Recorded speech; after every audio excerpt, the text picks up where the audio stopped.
Hello and welcome to another pen video for me, Penultimate Dave. So we just had our July London UK Fountain Pen Club meetup, and as always we meet up at Visconti in London, and it was a pretty good meet that we had. It was very busy. We had the World Cup going on, so we had an England match in the afternoon, so it was quite loud, quite noisy. But we had quite a good meet up there.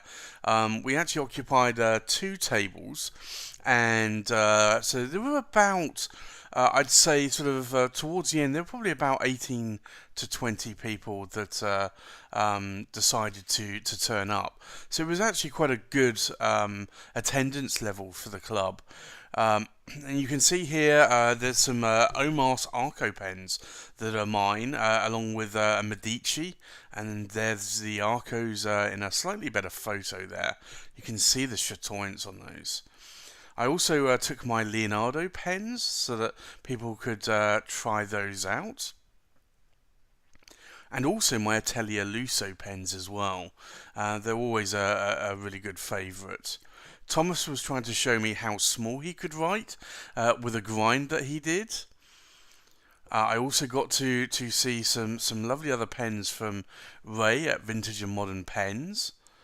Here's an Otto pen, a really nice pen, and you can see it here in this photo.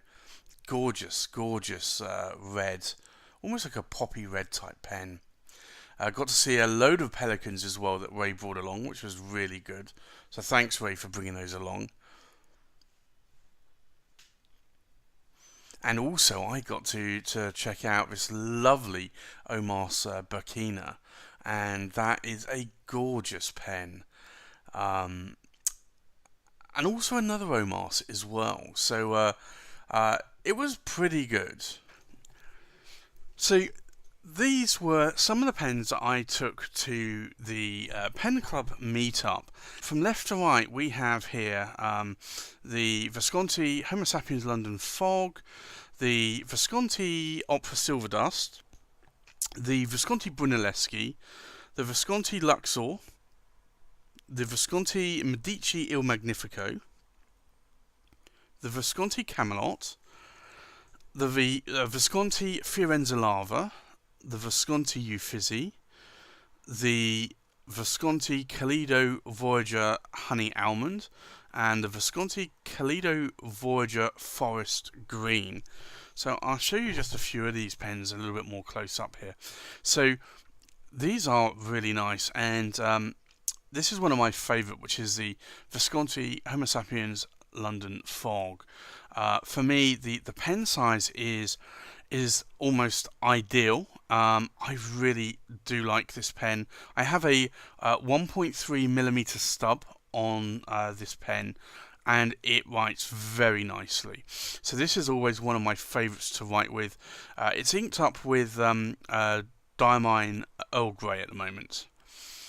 And a more recent addition is the Visconti Opera Silver Dust, and this has silver dust swirls, ribbon swirls in the barrel here that you can see. And this again is a lovely pen. It is a pretty decent sized pen. It's a little bit narrower than the Homo Sapien range, but I do find it's quite nice. So this is another pen that I do like in my collection. So that is another one that I took with me. I've not used my Visconti Brunelleschi for some time, and this is a pen that is made out of Florence terracotta, ground down into a fine dust and then mixed with resin. So very similar to the regular Homo Sapiens Lava edition, so very similar to that. And again, this is a really nice pen. It's around the Homo Sapiens size. Weight is actually quite nice, and this has a 23 cat palladium nib, and it is inked up with Rohr and Klinger Alt Bordeaux, or Old Bordeaux, and I do love this pen, and it's a very wet pen. and I do like wet pens. The next pen is this lovely Macchier pen, and this is a Visconti Luxor. Only 88 made worldwide. It's a red ebonite pen that is then lacquered and then painted with this Macchier hieroglyph, and also has in gold etched in here the Ra symbol. And this is a really lovely pen. In terms of weight, I find it's really good. It has the double reservoir power filler, so you can have the ink window there. It's a little bit longer, but it's not that heavy, and I don't post my pens, and I wouldn't want to post in case I scratched the Macchier on this pen. But it is really, really lovely pen, and this is a medium nib, and again, it writes quite wet, so I do like that. And then we have this very heavy pen. This is the Visconti Medici Il Magnifico. Now, this is made of solid silver, the cap, the section, and the filling knob. And then the body is made of marble. And you can see here, it really is a lovely pen. And if I uncap it here, you can see the size in my hand. It is a heavy pen. It weighs in a total of 70 grams with the cap. But I do like this. So I have this in a medium nib, and it was a little bit on the dry writing side, and I've made it write wetter to the point where I think, pretty happy with it now. So obviously some pens don't always come to how you like them to write. So I find it's important to be able to try and improve the pen if you can, or have it improved by a Nibmeister. Now, obviously, if you do either, you are voiding the warranty, so you just have to bear that in mind.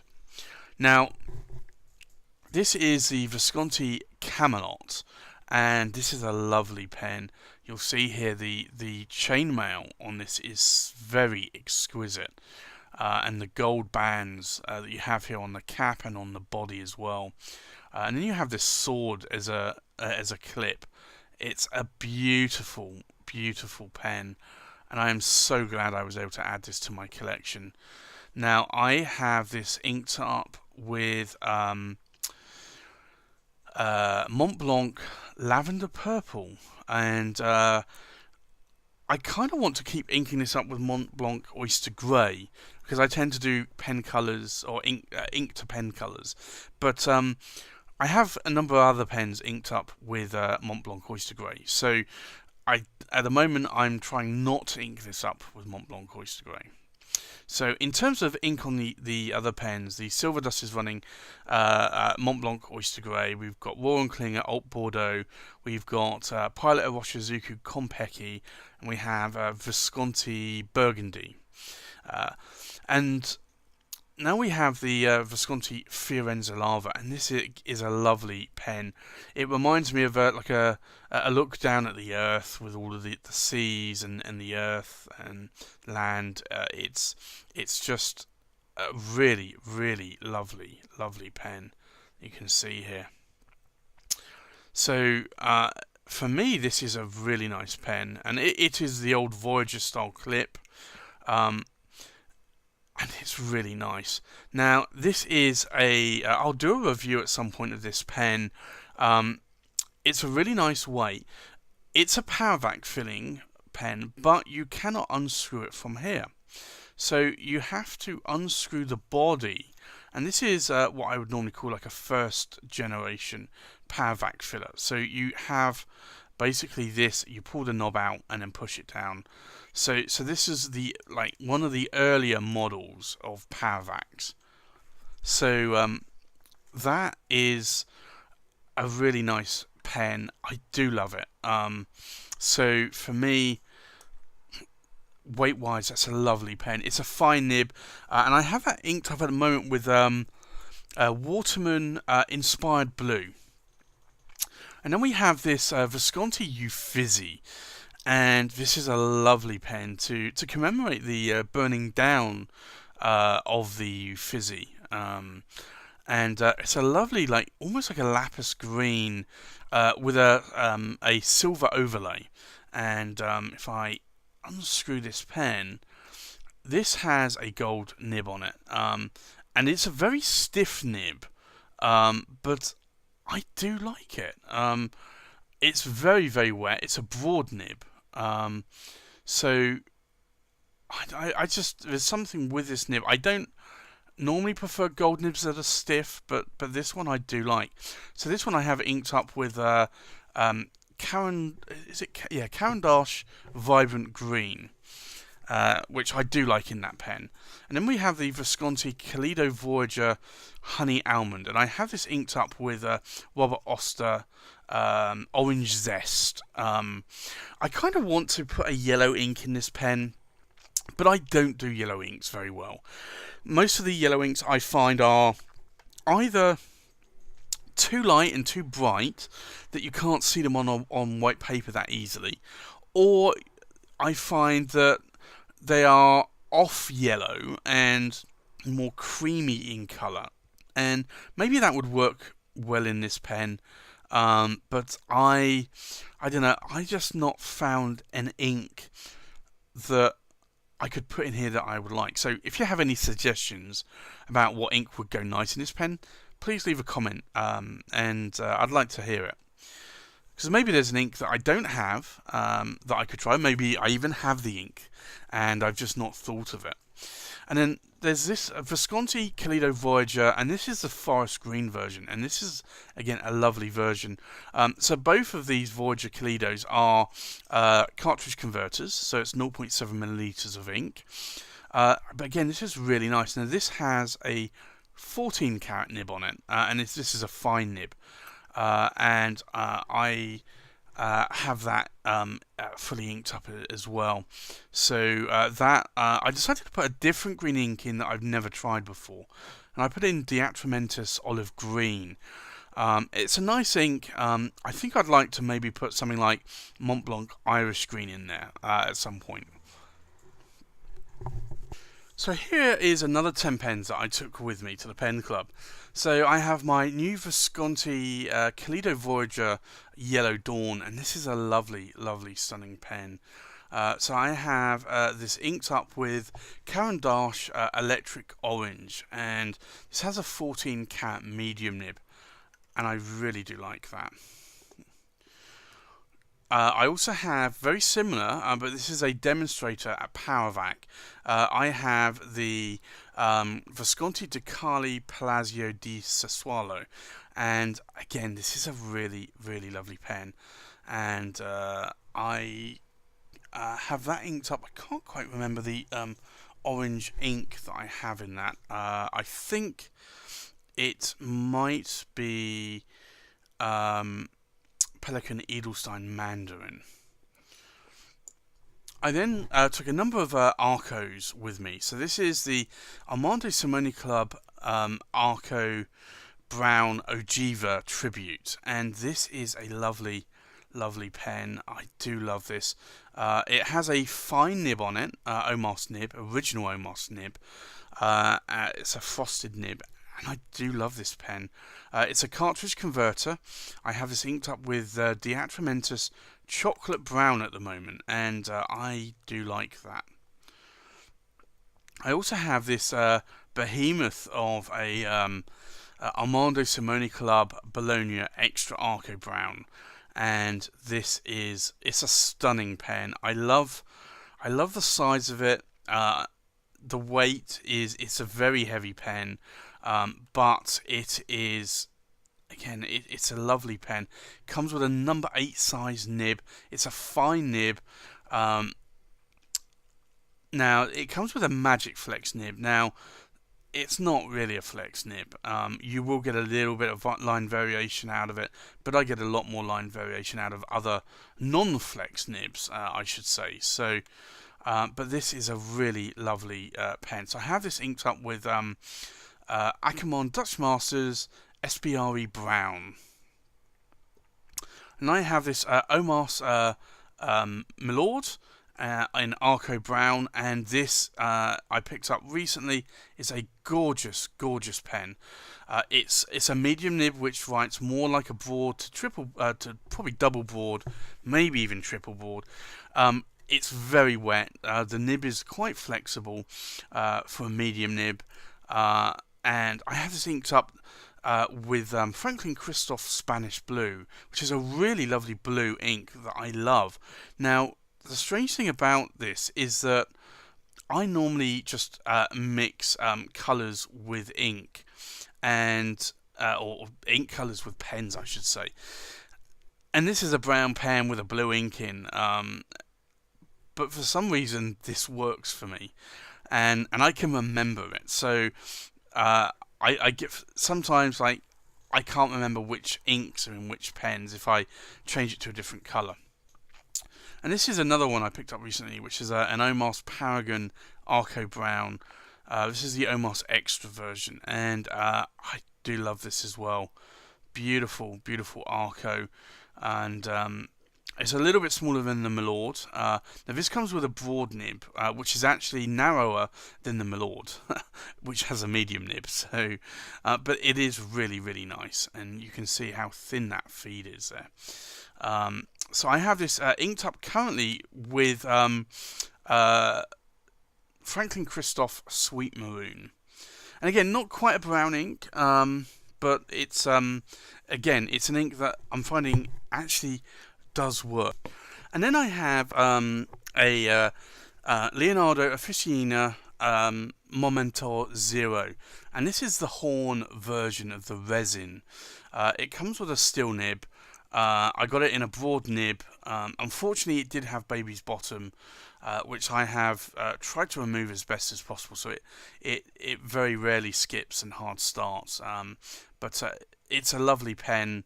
I just wish it didn't have the baby's bottom out of the box. I believe that they have now fixed that problem now.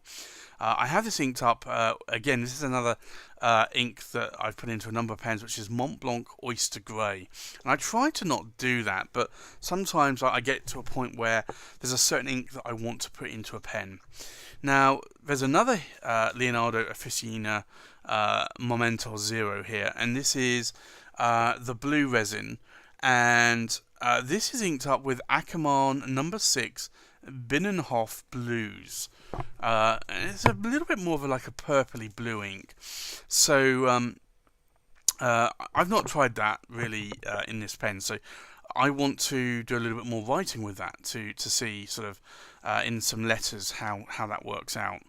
And then I have two of my favourites, which are Atelier Luso's, and this is the Carina. And this is a lovely, lovely pen, and you can see here the swirls on it, very much like ink in a glass of water when you're trying to clean out a pen. Now, these come with Jovo broad nibs. I wanted broad nibs on these, and these write really, really well. So I really do like this pen. It is one of my favourites, and I have this Andromeda as well from Atelier Luso, and it's a clipless version, but I do like it. So for me, this is a really decent size, and again, I got it with a broad nib, a Jovo nib, and it's a rhodium plated, and it is lovely, lovely to write with. Both of these are very wet. So I do like those pens. And then this is the final set of 10 pens. So this is 30 pens in total. So I have a pen that I picked up about a month ago, actually. It was the last London Pen Meet. And this is a Delta Federico. And it's a lovely, lovely orange pen. So I have that inked up with Mont Blanc Lucky Orange, and it's a broad nib and quite a wet writer. And then I have three Opus 88s, which I really do love. Again, these are Jovo broad nibs. This one is inked up with Diamine Meadow, and this one is inked up with Diamine Asa Blue, or ASA Blue. and this one is inked up with Diamine Matador. Now they're all broad nib pens, and then I took 5 or 6 Twisbys here. So there were 4 Twisby Diamond 580 ALs, an RB, and a Mini AL. Now these actually have my own ink mix. These are all Shimmertastic inks. This has actually not Diamond, it's Lamy Blue Gold. And then we have this one is Lamy Green Gold. This is Apache Sunset Gold, a Noodler's ink. And this is Fire and Ice Sapphire from Robert Oyster. And this is Diamine Earl Grey Gold. And then we have another one here, and this is an ink that I got somewhat recently. I picked up, and this is a Diamine Shimmertastic Arctic Blue, and again, it's another like sort of sapphire blue type ink that I really do like. So that really was all of the pens that I took to the pen club this month.